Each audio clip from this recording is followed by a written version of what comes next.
नमस्कार दोस्तों, हमारा आज का टॉपिक है टाइम ट्रेवल यानी कि समय यात्रा। समय यात्रा क्या है और क्या समय यात्रा संभव है? वैज्ञानिक दृष्टि से इस बात को मान्यता दी जाती है टाइम ट्रेवल यानी कि समय यात्रा संभव है, क्योंकि विज्ञान की दृष्टि से हम सभी समय यात्रा कर रहे हैं। हम सभी भूतकाल से वर्तमान काल में और वर्तमान काल से भविष्य की ओर बढ़ रहे हैं, यानी कि समय यात्रा कर रहे हैं और इसी को टाइम ट्रेवल यानी कि समय यात्रा कहते हैं। अब ये तो रही भविष्य की ओर समय यात्रा, और इस बात से ये तो साबित होता है कि हम सभी धीरे धीरे भविष्य की ओर बढ़ रहे हैं, यानी कि समय यात्रा करते हैं। अब सवाल ये उठता है कि क्या भविष्य से अतीत यानी कि भूतकाल की ओर समय यात्रा संभव है? तो दोस्तों, इस बारे में मैं सर स्टीफन हॉकिंस की, जो कि एक फिजिक्स के प्रोफेसर थे और एक भौतिक विज्ञानी भी थे, और उन्होंने अपनी पूरी जिंदगी टाइम ट्रेवल की रहस्य को जानने में और ब्लैक होल के तथ्य पर रिसर्च करने में बिताया। उनके द्वारा किए गए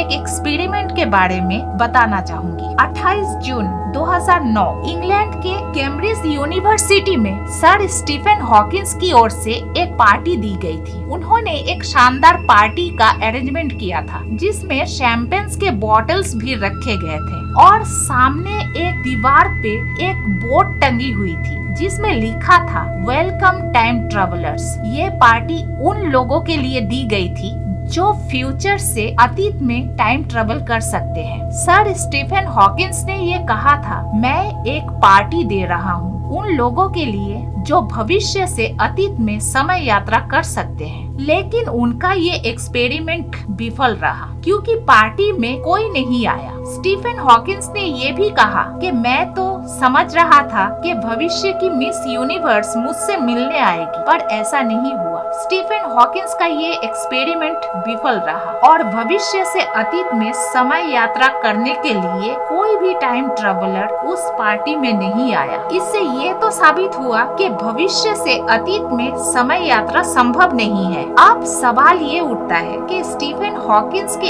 इस एक्सपेरिमेंट के विफल होने का कारण क्या है? दोस्तों, स्टीफन हॉकिंस का ये मानना था कि समय यात्रा का सबसे बड़ा साधन है वार्म होल्स, जो हमारे चारों ओर ही मौजूद है और इंसान इन वार्म होल्स के जरिए समय की यात्रा कर सकते हैं। दोस्तों, अब सवाल ये आता है कि ये वार्म होल्स आखिर है क्या? तो मैं आपको बता दूं कि वार्म होल्स हमारे चारों ओर अवस्थित पैरेलल यूनिवर्स की तरह है, जो हमारे चारों ओर होते तो है पर दिखाई नहीं देते, क्योंकि ये अणु परमाणु से भी छोटे होते हैं। जैसे कि आप मान लो कि एक पूल टेबल के ऊपर का सतह, जो दिखने में बिल्कुल समतल और सपाट होते हैं, लेकिन ध्यान से देखा जाए तो पता चलता है कि इसमें अनगिनत सुराख और दरारें होते हैं, और एक चिकनी चीज में भी कई सारे छोटे छोटे दरारें, झुर्रियां और गड्ढे होते हैं जो दिखाई नहीं देते। वार्म होल का वजूद भी कुछ ऐसा ही है, और स्टीफन हॉकिंस के मान्यता अनुसार शायद वो वार्म होल्स किसी कारण से नष्ट हो गए होंगे, जिसके कारण उनका एक्सपेरिमेंट असफल रहा।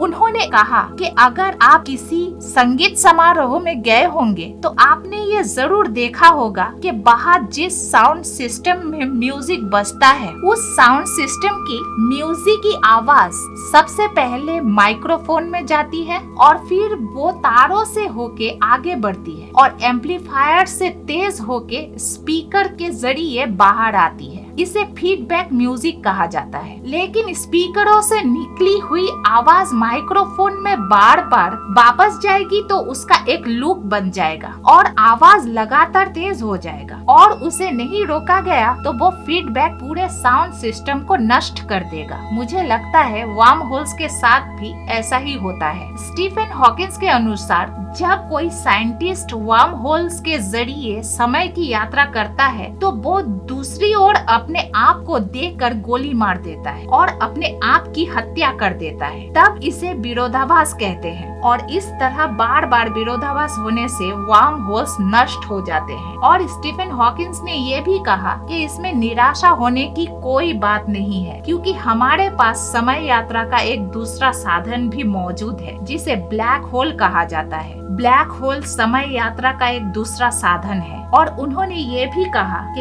ये बहुत खतरनाक भी है और ये हमसे काफी दूर है। ये फीडबैक से खुद को नष्ट नहीं करता। ये वार्म होल से थोड़ा अलग जरूर है, क्योंकि इसमें कोई विरोधाभास नहीं होता और ये हमें भविष्य में बहुत दूर भी नहीं ले जाएगा। दोस्तों, ब्लैक होल के बारे में हम ये कह सकते हैं कि इस ब्रह्मांड में सबसे ज्यादा ग्रेविटी ब्लैक होल में होती है, तो इसीलिए उसके इवेंट होराइजन के बाहर अगर कोई खड़ा रहता है तो समय उसके लिए बहुत धीमी गति से चलेगा। अब दोस्तों, हम फिर से स्टीफन हॉकिंस की बातों में वापस आते हैं। स्टीफन हॉकिंस ने पृथ्वी के चारों ओर तेज रफ्तार से घूमने वाली एक सुपर फास्ट ट्रेन की कल्पना की थी। उन्होंने कहा था कि जब कोई ट्रेन बड़ी ही तेज रफ्तार से पृथ्वी की चारों ओर घूमती है तो उस वक्त उस ट्रेन के अंदर का समय ट्रेन के बाहर पृथ्वी में चल रही समय की गति से धीमी चल रही होती है और उस ट्रेन में बैठे यात्रियों के लिए समय की गति उस ट्रेन के बाहर चल रही समय की गति से धीमी हो जाती है और उनके अनुसार समय यात्रा करने के लिए उस ट्रेन को प्रकाश की गति यानी कि लाइट स्पीड के बराबर चलना पड़ेगा। 1 सेकंड में 7 बार पृथ्वी का चक्कर लगाना पड़ेगा। लेकिन हम लाख कोशिश कर ले, ट्रेन प्रकाश की गति के बराबर कभी नहीं चल सकता। हाँ, लेकिन इतना जरूर है कि वो प्रकाश की गति के आसपास जरूर पहुंच सकती है। दोस्तों, इससे ये तो साबित होता है कि इस ब्रह्मांड में किसी भी वस्तु की गति प्रकाश के गति से ज्यादा तेज नहीं हो सकती, क्योंकि ब्रह्मांड के किसी भी वस्तु में इतनी ऊर्जा या एनर्जी नहीं होती कि वो प्रकाश की गति यानी कि लाइट की स्पीड की बराबरी कर सके। दोस्तों, अब हम सर एल्बर्ट आइंस्टाइन के थ्योरी ऑफ रिलेटिविटी के बारे में बात कर रहे हैं। जब एल्बर्ट आइंस्टाइन ने अपनी थ्योरी ऑफ रिलेटिविटी को प्रकाशित किया था तो उसके बाद से उस थ्योरी के आधार पर टाइम ट्रेवल की कल्पना की जाने लगी थी। इससे पहले लोगों में ये धारणा हुआ करती थी कि पृथ्वी पर समय और ब्रह्मांड में समय बिल्कुल एक जैसे हैं। लोगों का ये मानना था कि पृथ्वी पर समय की गति और अंतरिक्ष में समय की गति में कोई अंतर नहीं होता। लेकिन आइंस्टाइन के अनुसार समय की गति हर स्थान पर एक जैसी नहीं है। समय की गति को बढ़ाया या कम किया जाता है। उनके अनुसार कोई वस्तु जितनी तेज चलेगी उसके लिए समय उतना ही धीमा होता जाएगा। वस्तु की गति जितनी बढ़ेगी उसके लिए समय उतना ही धीमा हो जाएगा। आइंस्टाइन ने समय को एक नदी के साथ तुलना की कि जैसे नदी की गति हर जगह पे एक जैसी नहीं होती, नदी हर जगह पे एक जैसी नहीं बहती, वैसे ही समय की गति भी हर स्थान पे एक जैसी नहीं होती। स्पेस पे समय की गति पृथ्वी की तुलना में कम होती है। आइंस्टाइन के अनुसार समय की गति हर स्थिति में एक जैसी नहीं होती। समय और स्पेस एक दूसरे से जुड़े हुए हैं, इसे स्पेस टाइम कहते हैं। अंतरिक्ष में अवस्थित खगोलीय पिंडों के तीव्रता के मान से समय की गति कम ज्यादा होती रहती है और इसीलिए स्पेस टाइम में यात्रा कर रही कोई भी वस्तु विकास की गति से ज्यादा तेज नहीं चल सकती। तेजी से चलने वाली एक ट्रेन के अंदर का समय उसके बाहर के समय से धीमा चलेगा, यानी कि उस ट्रेन के अंदर बैठे हुए यात्रियों के लिए समय में और बाहर के समय में अंतर होगा। ट्रेन के अंदर बैठे हुए यात्रियों के लिए समय बाहर चल रही समय की गति से धीमा चलेगा। तो दोस्तों, इससे ये तो पता चलता है कि हमारे पृथ्वी पर चल रही समय की गति में और अंतरिक्ष में चल रही समय की गति में अंतर होता है। अंतरिक्ष में समय की गति पृथ्वी के तुलना में कम होती है और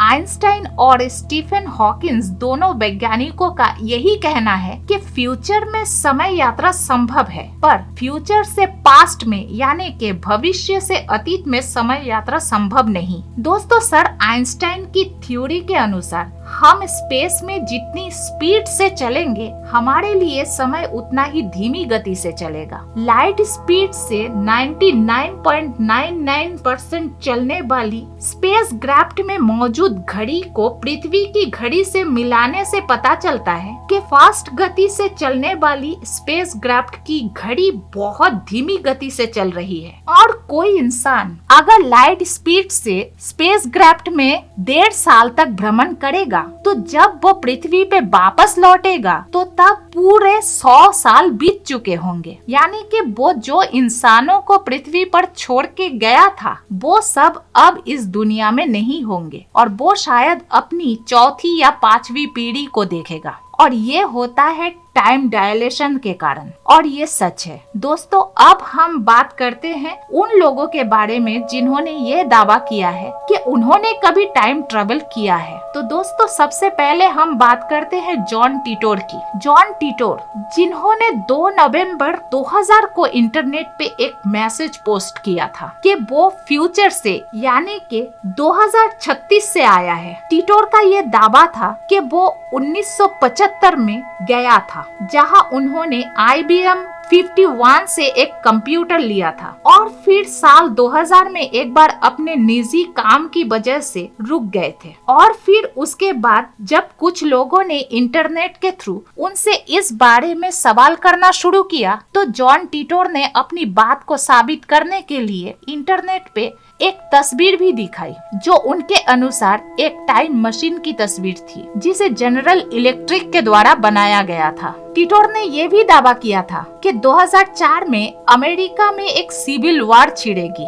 और फिर अमेरिका रूस के साथ परमाणु युद्ध में भिड़ जाएगा, जिसमें लाखों लोगों की मौत हो जाएगी। और उन्होंने ये भी कहा था कि वो सेना के एक टुकड़े का एक हिस्सा थे, जो अतीत में कुछ जरूरी हथियारों को लेने के लिए गए थे, जिससे मानवता को बचाया जा सके। उन्हें IBM 51 सा लाने दिया गया था 2036 में एक मशीन को डिबग करने के लिए। इसके अलावा उन्होंने ये भी कहा था कि 2004 में कोई ओलंपिक नहीं होगा और पश्चिमी देश 2005 में विनाश के कगार पर होंगे। उन्होंने एक बात ये भी कही थी कि कोई भी जो राष्ट्रपति बनेगा वो अब्राहम लिंकन को अनुसरण करने की कोशिश करेगा। टिटोर ने अपने साथ कुछ लोगों को लेके जाने की भी बात की थी, लेकिन उनके भविष्यवाणी की तरह ये कभी नहीं हुआ, क्योंकि मार्च 2001 में वो अचानक से गायब हो गए थे। और दोस्तों, इसके अलावा कुछ और लोगों ने भी टाइम ट्रेवल करने का दावा किया है, जिनके नाम है एंड्रयू बेसियाडो, ब्रायन जॉनसन और नोआह। इन सभी का दावा है कि इन्होंने टाइम ट्रेवल किया है। अब दोस्तों, मैं एक ऐसी बात बताना चाहूंगी जिसे सुनकर शायद आपको यकीन नहीं होगा। एक बार 1954 में एक आदमी टॉररेट से जापान में सफर कर रहा था और जापान के एयरपोर्ट में कुछ ऑफिशियल्स को उस आदमी पर संदेह हुआ। उन्होंने उस आदमी से पासपोर्ट मांगा। उस पासपोर्ट में जापान का स्टैंप लगा हुआ था और उस आदमी ने उन्हें अपना लाइसेंस भी दिखाया, जिसमें टॉरेट नाम के किसी कंट्री का नाम लिखा हुआ था। ऑफिशियल्स ये देख के हैरान हो गए। उन लोगों ने उस आदमी से कहा कि टॉरेट नाम की कोई जगह या कोई कंट्री तो है ही नहीं, तो फिर ये लाइसेंस टॉरेट नाम के किसी कंट्री का कैसे हो सकता है। अब उस आदमी ने उन लोगों से कहा कि टॉरेट नाम की कंट्री यूरोप में है और वो उसी टॉरेट से आया है और वो यहाँ पहली बार ही नहीं आया है, इससे पहले भी कई बार वो यहाँ आ चुका है और वो यहाँ किसी बिजनेस के काम से आए हैं। लेकिन उन ऑफिशियल्स को उस आदमी की बातों पे यकीन नहीं हुआ और उन लोगों ने उस आदमी को उस दिन एक होटल में एक रूम में स्पेशल निगरानी में रखा। और दूसरे दिन सुबह जब वो लोग उस रूम में उस आदमी को देखने के लिए गए, तो देखा वो आदमी उस रूम में नहीं था। वो आदमी वहाँ से गायब हो चुका था और उसके साथ साथ उसका पासपोर्ट, लाइसेंस, ये सब भी गायब हो चुके थे। उसके बाद वो ऑफिशियल्स हैरान हो गए। इस घटना पे बाद में बहुत सारी थ्योरीज भी बनी थी। पहली थ्योरी ये थी कि ये इंसान किसी पैरेलल यूनिवर्स से आया था, जहाँ शायद टॉरेट नाम की कोई जगह है। और दूसरी थ्योरी ये है कि ये इंसान फ्यूचर से आया था, फ्यूचर से टाइम ट्रेवल करके आया था, शायद पास्ट कैसा था ये देखने के लिए, और शायद फ्यूचर में टॉरेट नाम की कोई जगह होगी। दोस्तों, अब मैं आपको टाइम ट्रेवल से रिलेटेड टाइम स्लिप के बारे में कुछ बातें बताना चाहूंगी जो कि जरूरी है। दोस्तों, दुनिया में कुछ लोग ऐसे भी थे जिनके साथ जीवन में टाइम स्लिप जैसी घटना घटित हुई है। अब सवाल ये उठता है कि आखिर ये टाइम स्लिप क्या है। तो दोस्तों, मान लो कोई इंसान अपनी नॉर्मल जिंदगी जीते जीते अचानक अपने वर्तमान समय से हटकर कुछ सेकंड के लिए किसी दूसरे समय या फिर किसी दूसरी शताब्दी में पहुंच जाता है, तो ऐसी घटना को टाइम स्लिप कहा जाता है। मतलब नॉर्मल जिंदगी जीते जीते जिंदगी से अचानक कुछ समय भटक जाना, जिंदगी के कुछ समय या कुछ सेकंड बदल जाना, कुछ समय के लिए किसी दूसरे समय या किसी दूसरी शताब्दी में पहुंच जाना, यानी कि अपने वर्तमान के समय से अचानक स्लिप करके पास्ट के किसी समय या फिर फ्यूचर के किसी समय में पहुंचने की घटना को टाइम स्लिप कहा जाता है। और टाइम स्लिप एक तरह का टाइम ट्रेवल है। दोस्तों, दुनिया में ऐसे भी कुछ लोग थे जिन्होंने टाइम स्लिप जैसी घटना को अनुभव किया है। 2006 में सीन नाम का एक चोर लिवरपूल इंग्लैंड की एक दुकान से चोरी करके भाग रहा था। एक सिक्योरिटी गार्ड उसे पकड़ने के लिए उसके पीछे भाग रहा था। भागते भागते अचानक बीच रास्ते में उस चोर के चेस्ट में दर्द होने लगा और वो वहीं बैठ गया।